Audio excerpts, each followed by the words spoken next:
Buenas pessoal, tudo bem? Vamos para mais um relatório diário do milho. Vocês podem ver que eu estou num cenário diferente, estou em viagem, então estou aqui com aquilo que o famoso isso que a Globo não mostra. Estou aqui todo cheio de gambiarra aqui para conseguir gravar o vídeo. Já estou bem atrasado, já é quase 9 horas da noite, 8h21 neste momento. Mas vamos tentar gravar um vídeo rápido aqui, porque até renderizar aí para o ar provavelmente vai lá perto das 10 horas da noite. Mas pelo menos vou tentar gravar o vídeo. Bom. Vou mudar minha tela aqui, vamos fazer uma coisa já, né? Vamos direto aqui. Eu vou ter que.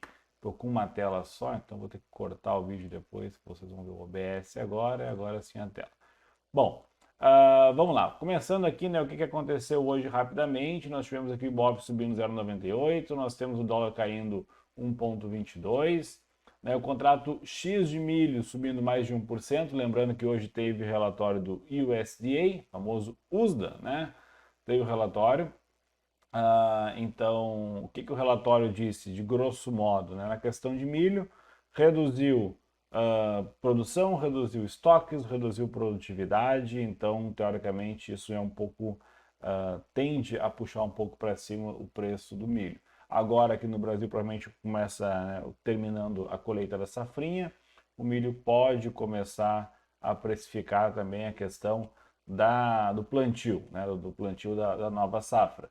E aí nós conhecemos a sazonalidade do milho, e a sazonalidade do milho é algo, né, que eu já falei 1 milhão de vezes aqui, mas é algo mais ou menos, né, eu vou tentar desenhar assim, início do ano, vem cai um pouquinho, aí chega aqui colheita da safrinha, de junho até ali geralmente agosto, ele faz isso aqui, depois ele começa a voltar um pouco, e aí vem para cima, para cima, para baixo, obviamente que não é uma coisa assim, mas o importante é, geralmente, no meio do ano, na colheita da safrinha, onde nós vemos a região mais baixa de preço do milho. Claro que em cenário de recessão, em cenários econômicos diferentes, a sazonalidade, né, não é exatamente fiel, vamos dizer assim. Mas, na grande maioria das vezes, na grande parte das vezes, a sazonalidade funciona mais ou menos assim no milho, na bolsa, né? Sazonalidade do milho São Paulo. E isso ajuda muito, é quase que uma previsão dos preços. E aí, por exemplo, por que eu não queria tanto vender milho? Por que eu não queria tanto vender? Por mais que seja contrato X, contrato Y, por que eu estava segurando venda? Né? E estava vendendo, mas vendendo curto, inclusive tomei um stop há pouco tempo atrás comprado. Por quê? Porque pela sazonalidade o mercado costuma fazer fundos nessa região. Se ele já está parado, já não está caindo, já não está subindo, talvez ele não fosse cair muito mais. Né? Aquele tipo de venda que, né, não seria uma venda que eu ia pegar, né, 20 pontos, 10 pontos, 15 pontos, seria venda para pegar 2, 3 pontos. E aí, né, é o tipo de operação que encaixaria, né, na questão de risco. Eu estava vendendo um fundo para pegar um scalp para baixo. Eu prefiro esperar um momento para comprar, já que está lá embaixo e essa sazonalidade também anda a favor. Com esse relatório sendo um pouco mais altista, o que a gente enxerga aqui no milho? Deixa eu tirar esse reloginho daqui. Por exemplo, olhando o CCM Foot, o que dá para ver aqui, né? Eu tinha desenhado isso aqui já há um bom tempo atrás e ele está tentando, tentando fazer exatamente isso. Ó. O que é? Um fundo duplo aqui no fundo. Isso aqui é o gráfico semanal.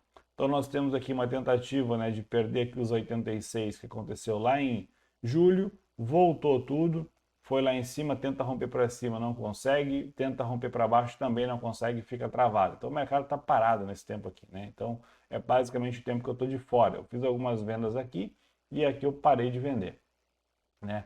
Agora ficaria bacana o quê? Uma compra, por exemplo, ó, hoje já acionou até uma compra que quem quisesse comprar, um stop abaixo desse fundo, nós teríamos a possibilidade de tentar vir aqui nos 93 e se embalar para cima tem espaço para subir, né? Então esse desenho aqui já está aqui há bastante tempo, quem acompanha os vídeos já viu fazer isso aqui, né? Que era o que eu queria, milho, né? Era o que eu queria que acontecesse. Se vai acontecer, eu não faço a mínima ideia, né? Mas é uma coisa que ficaria interessante. Então, o que eu estou de olho? Hoje eu não fiz nada, né? Por quê? O dia que sai relatório, o mercado balança para cima, balança para baixo. Então, eu só entro no dia do relatório quando eu já estou posicionado, muitas vezes, eu já tenho uma visão e o relatório meio que confirma o que eu estava achando. Por exemplo, o mercado está numa região muito bonita para vender e o mercado vai lá, sai o relatório não é nada altista, né? muitas vezes eu costumo operar, né, só continuar a favor da operação. Tentar pegar relatório para estar fora e entrar justamente por causa dele no dia é muito difícil eu fazer. Por quê? Porque tem a volatilidade, né? Mas, por exemplo, olha só, o milho vem aqui é basicamente um mês inteiro, agosto inteiro travado no fundo, julho inteiro travado no fundo, junho né, ele veio caindo, e agora nós estamos aqui em setembro, iniciando setembro, e está aqui embaixo ainda. Daria para vender? Acho muito ruim uma venda aqui, mas uma compra ficaria mais interessante. Reparem que o fundo de julho foi bem mais fundo que bem mais não, mas foi mais fundo que o fundo de agosto. Agosto ele passou o mês inteiro no mesmo lugar, mas não rompeu o fundo. Então está menos fraco, vamos dizer assim. Setembro ele está mais ou menos na mesma região que agosto. Então, se firmar a partir daqui, ficaria interessante uma compra, né? A gente tentar comprar, buscar uma operação. Se eu botar nos 60 minutos, ó, inclusive o after ele foi embora para cima, o relatório saiu às 13 horas, olha a puxada que ele deu aqui pós-relatório. Foi aonde o mercado subiu de fato. Então, o que eu esperaria?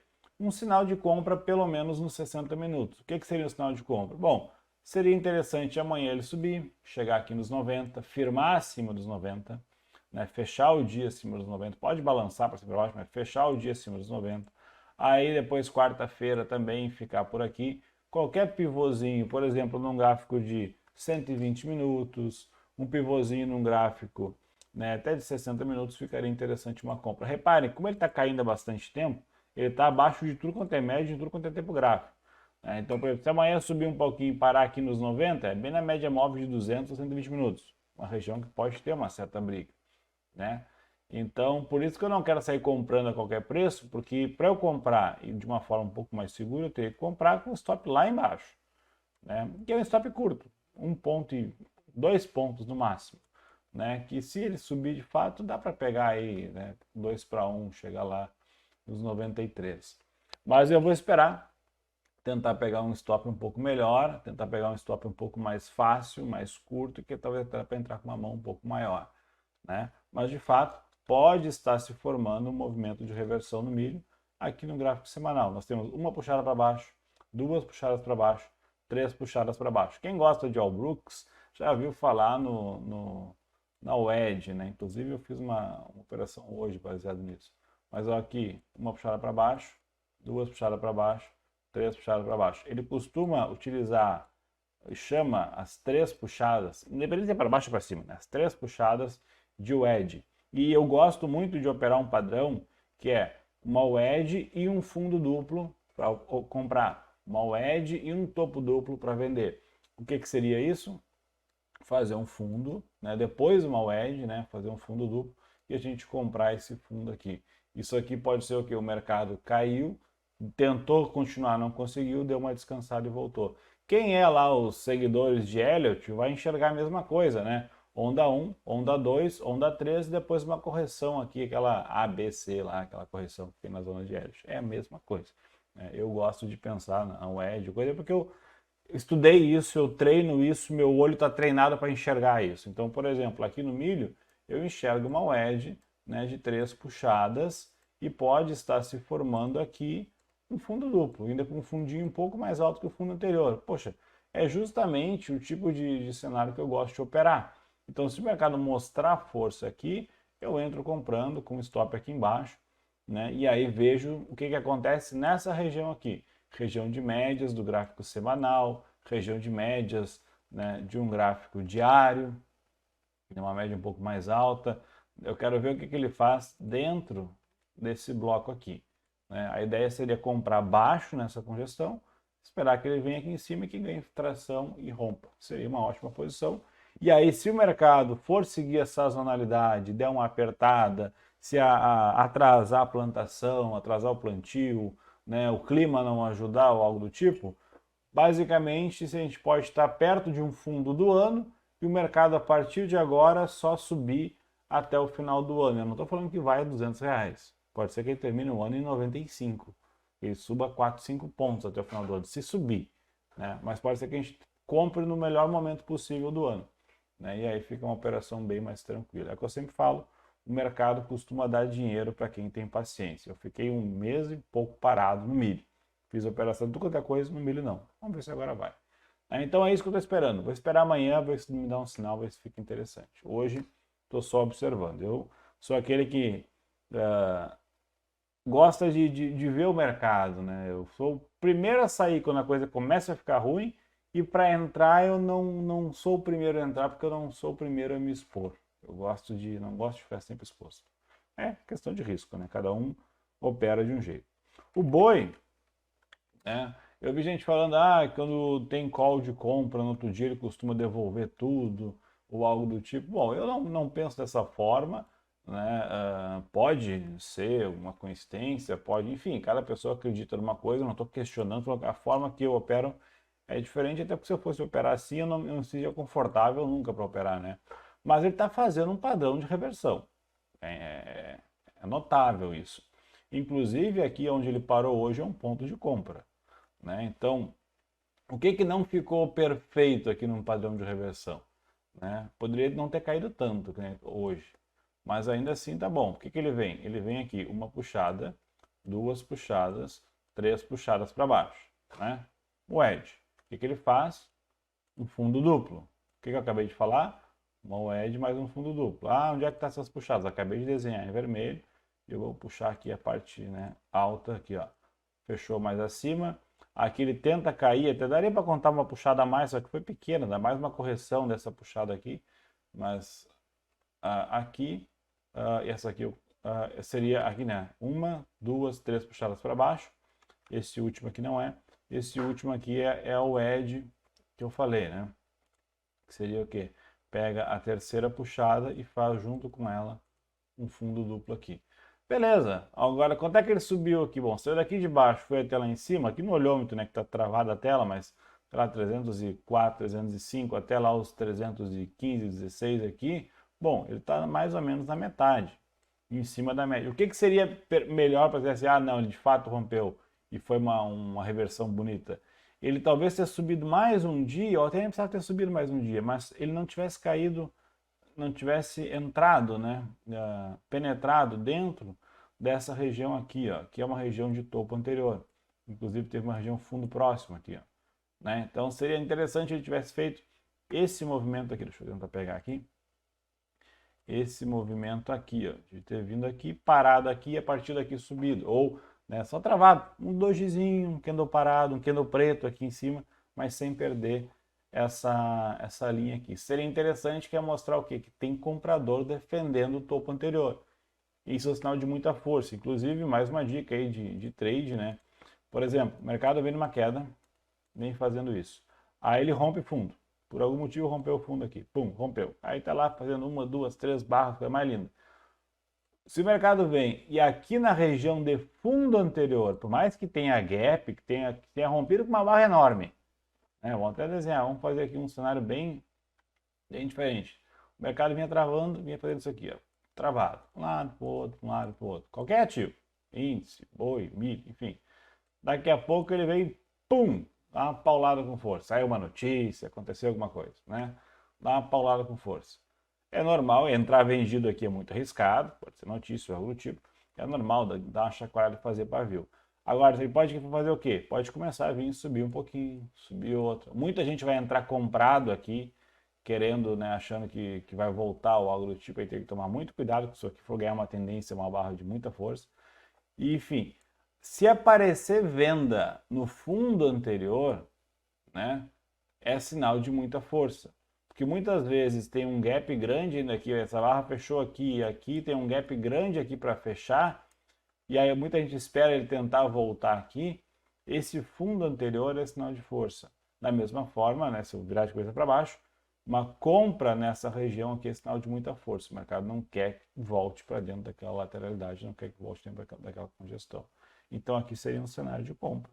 O stop, né? Quem comprou hoje, por exemplo, aqui, onde é que teria colocado o stop? Bom, o stop ideal nessa operação ainda é aqui, né? Porque se eu estou acreditando que isso aqui é um fundo duplo e ele rompeu, o meu stop é aqui. Se ele tivesse aqui, eu tivesse comprado essa barra aqui ou essa barra que tem que comprar rompimento, o meu stop deveria estar abaixo do fundo com uma folga ainda. É uma folga de spread ali baseado no contrato que está operando. Como ele rompeu para cima lá e fechou acima, poderia puxar para cá já o stop. essa barra aqui tranquila, uma barra normal. O que eu espero agora? Que amanhã ele faça ou uma barra branca, ou que amanhã ele faça um doji, uma barra, pode ser uma barra preta, mas uma barra pequena, né, que possa vir pelo menos até que assim.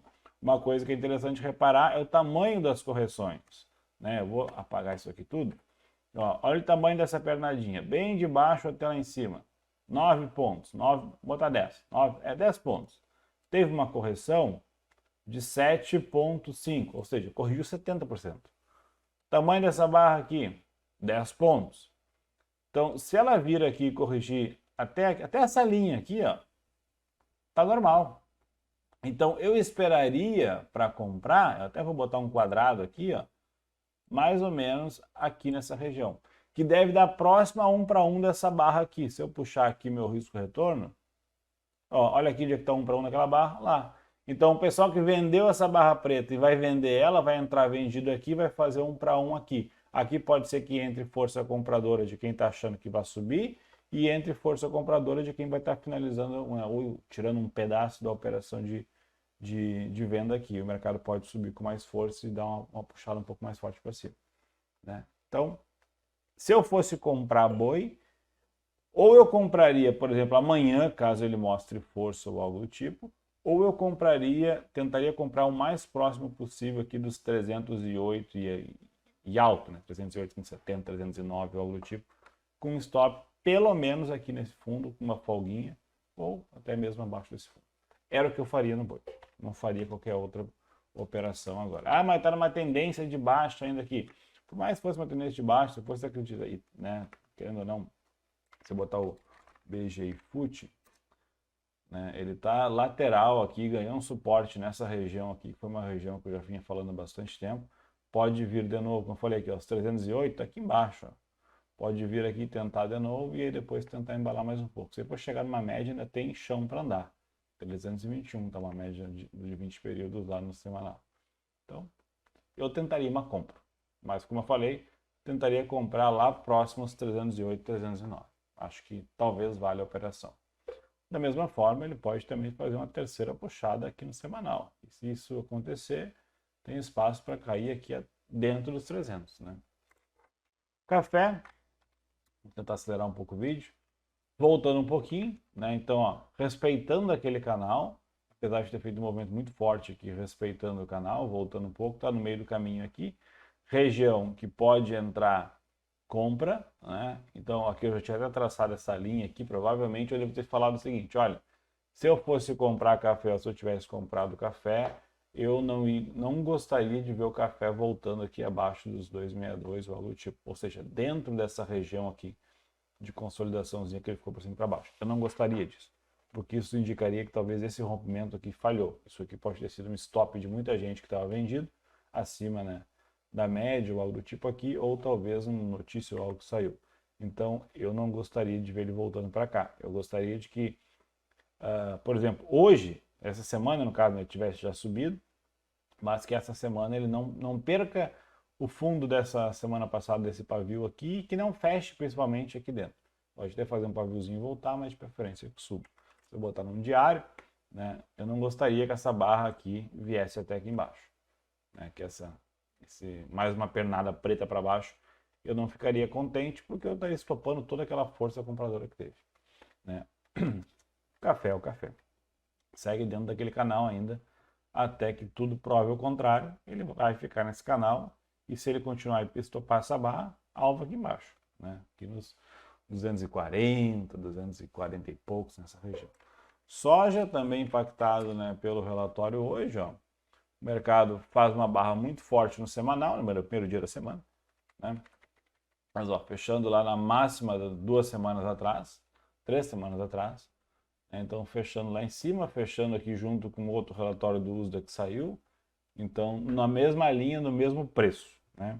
Agora só falta o quê? Cair 2, 3 semanas aqui, como aconteceu depois.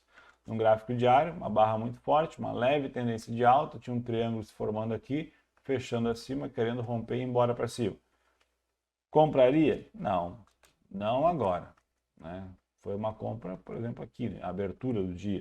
Se eu botasse num gráfico de 60 minutos, né? Ó, poderia ter comprado aqui no rompimento aqui, mas ninguém compraria aqui porque ia esperar o relatório e poderia ser uma puxada forte para baixo. Aí ele sobe aqui 4 pontos numa pernada só. Então, o que eu esperaria? Pô, espera 2 dias, pelo menos, o mercado digerir de verdade o relatório, ver se ele não vai voltar um pouco aqui. E aí, se for comprar, tenta comprar o mais baixo possível. E se for vender, espera um sinalzinho, uma barrinha tipo essa, uma barrinha, né, que dê um sinal de cansaço assim, assado, para assim, para ficar interessante. Vender só por vender também é muito arriscado. Dólar. Hoje, né, no semanal ela já caindo, lá nos 5,11, eu dei uma puxada forte para baixo aqui. Se eu botar no gráfico diário, não, estou no diário, semanal tá aqui. Tá abrindo com gap, abrindo forte para baixo, querendo romper fundo aqui, não conseguiu. No gráfico diário, gapzão forte, então nós temos um gap aqui muito grande, então o mercado com bastante força de queda. Né? E olha o desenho que eu tinha feito também, né? Está quase lá. Pode ser que isso aconteça, pode, mas pode ser que ele vá embora para baixo e venha de fato, né? Então, assim, nos 60 minutos, mercado bem direcional, até longe para caramba das médias. Então, praticamente uma linha reta aqui. Então, bem direcional, não está difícil de operar dólar quem tem operado. Claro, vai operar num gráfico de 1 minuto, ele vai chacoalhar um monte de ponto para cima e para baixo, mas um gráfico um pouco maior não tem ficado tão difícil nos últimos, pelo menos, 4 dias aqui. Não está tão difícil, né? Está bem semelhante, os últimos 3 dias estão bem iguais, né? É vender dólar e sentar em cima da mão, né? Já o Ibovespa, então lá, gráfico diário do Ibov, hoje, né, testando um topo lá, ó, 113 e alguma coisinha, bateu lá, tentou romper, voltou um pouquinho, né? Então foi um dia relativamente bom, forte, rompendo aqui uma congestãozinha que ele estava uns quantos dias parado. Se você botar num gráfico semanal, o Ibovespa tentando romper topo aqui. Olha como tá difícil esse negócio, para cima, para baixo, para cima, para baixo, para cima, para baixo. Isso aqui é uma coisa que tem que tomar muito cuidado, que pode ter muita gente apanhando e perdendo bastante dinheiro. Hoje eu fiz um day trade, né, porque eu estava no notebook e não estava na plataforma da Genial. Fiz na plataforma do BTG que eu tenho, mas eu fiz um day trade nos 5 minutos aqui, ó. Eu comprei aqui, depois das 10h30, né? Deixa eu ver aqui, ó. Antes das 10h30 eu nem tinha olhado o mercado. Quando eu olhei o mercado, tava assim, ó. Eu abri o computador, era umas 10h15, 10h20. Tava isso aqui assim, que hora é isso aqui? 10h20. Tava assim, eu falei, a média estava subindo aqui, eu estava usando a média essa aqui mesmo, média aritmética de 20. Eu olhei, não vou comprar aqui, tá? A tendência forte, tá bonito para cima, mas não vou comprar. Vou esperar as 10h30 e vou esperar mais um pouco. Aí o mercado abriu 10h30, eu lembro que ele estava parado. Né? Tava aqui, ó, tá aqui, ó, 10h30. Né? O mercado abriu parado e eu não vou comprar. Quase comprei um pouquinho aqui. Eu ia comprar um pouquinho, escalonar mais umas compras aqui embaixo, perto da média e deixar um stop mais longo. Eu falei, não, vou esperar. Aí ele veio e fez essa barra aqui, eu estava quase comprando, ele fez mais uma barra preta. Quando rompeu aqui, eu comprei. Né? Comprei aqui, botei um stop abaixo desse fundo aqui. Aí ele começou a subir, eu aumentei as compras, depois eu posso mostrar até no meu notebook. Aumentei mais 1, 2 compras aqui, aumentei a mão. Aí ele subiu, foi embora. Quando chegou no topo, eu reduzi um pouco da mão. Quando chegou aqui em cima, eu reduzi. Quando fechou essa barra, abriu a outra do lado, né, e nem tentou romper para cima, eu encerrei e saí fora da operação. E aí não fiz mais nada.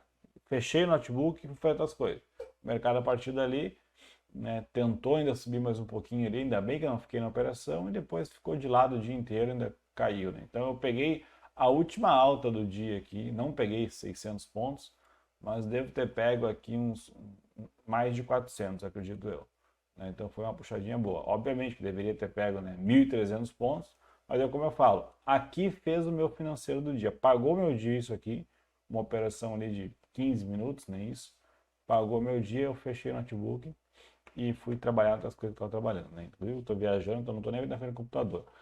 E aí depois, se eu tivesse continuado naquela operação ou tentado fazer outra operação, provavelmente poderia ter ficado o dia no negativo, porque olha a quantidade de barras que ele fez e não saiu do lugar. Né? Então, mercado bem travado aqui, mercado bem parado. Subiu no início do dia e parou. Uma dica que eu dou para quem quer fazer day trade, né, eu não recomendo, mas por aí, não recomendo fazer day trade. Mas, caso alguém queira fazer day trade, uma dica que eu dou mudou bastante para mim isso. Isso fez eu parar de perder bastante dinheiro no day trade. Pelo menos, né, ganhei mais do que perdi nesse período. Começa a operar a partir das 10h30 da manhã. Né? Procura operações a partir das 10h30. Né? Por quê? Das 9 até as 10h30, das 9 às 10 o mercado está no pré-mercado. No pré, né? Das 10 às 10h30 está entre o mercado brasileiro abrindo e a bolsa, né, de Nova York não abriu ainda. Então está ali entre São Paulo e Nova York. A partir das 10h30 abre a bolsa americana e aí o volume aumenta bastante e aí o mercado de fato acorda. Né? Tanto é que é muito mais fácil tu pegar uma tendência, né, operar uma tendência, obviamente que talvez ela esteja menor a tendência na parte da tarde, né? Aí eu estou falando isso e o dia de hoje está totalmente ao contrário, mas na grande maioria das vezes é mais fácil fazer operação na parte da tarde do que no início da manhã, porque é mais direcional. Os fundos, né, já estão posicionados, né? Quem está operando no mercado já está fazendo, né, tá com posições fortes no dia, já está bem posicionado no dia, ou está ganhando bastante dinheiro e fica com gordura para queimar, então começa a entrar mais pesado, ou está defendendo uma posição, ou seja, geralmente está mais direcional já, né? Então fica mais tranquilo de operar. No início do dia, quando o mercado está ali bocejando, ainda não sabe o que vai fazer, está para cima e está para baixo, a volatilidade é muito grande. A chance de perder dinheiro nesse período é muito grande, porque a gente olha uma ou duas barras, tenta adivinhar muitas vezes uma tendência que quer fazer 1000 pontos. Ele fez uma barra de 200. Né? Então tem que tomar muito cuidado com isso. Hoje mesmo ele tinha feito 1000 pontos já, só para cima, deu uma oportunidade, eu falei, vou comprar. Comprei, fechou o dia, acabou. Né? Então é uma dica que eu dou. Opere, né, entre 10h30, né, espera as 10h30, entre 10h35, que é uma opera gráfico de 5 minutos, por exemplo, entre 10h35 ali e meio-dia está um ótimo horário para operar, até porque 1h30 dá para dar a operação. E é o que eu recomendo para quem quer fazer day trade. Ou à tarde. À tarde a gente vai ficar mais tranquilo, mais calmo. Né? Tem menos, balança menos e anda menos também. Mas muitas vezes o mercado é mais tranquilo. Eu no início, eu pegava ali o relatório de performance do Profit, e aí tem lá, né, período, né, de manhã ou tarde. Aí quando eu estava ganhando dinheiro, muitas vezes estava na parte da tarde, e quando eu estava perdendo, estava na parte da manhã. Aí eu comecei a descobrir e ver que eu estava perdendo, na maioria das perdas que eu fazia, era entre 9 e 10h30. Aí muitas vezes 10h30, 11 horas da manhã, dava uma operação bacana, e eu já tinha queimado todo o meu caixa do dia. Eu estava negativo lá, X, né, que eu podia ficar negativo no dia, e aí ficava de fora de operações boas, porque eu já tinha perdido o dia. O que eu fazia? Entrava no simulador e fazia aquela operação que eu queria ter feito. E não fiz porque o financeiro não deixava. Aí muitas vezes eu fechava o dia com o simulador no positivo e negativo na conta real. Aí eu comecei a parei para inverter as coisas. Então é uma dica que eu dou para vocês. Bom, vamos aguardar um vídeo, se vai dar conta disso. Por hoje era isso, até mais, tchau.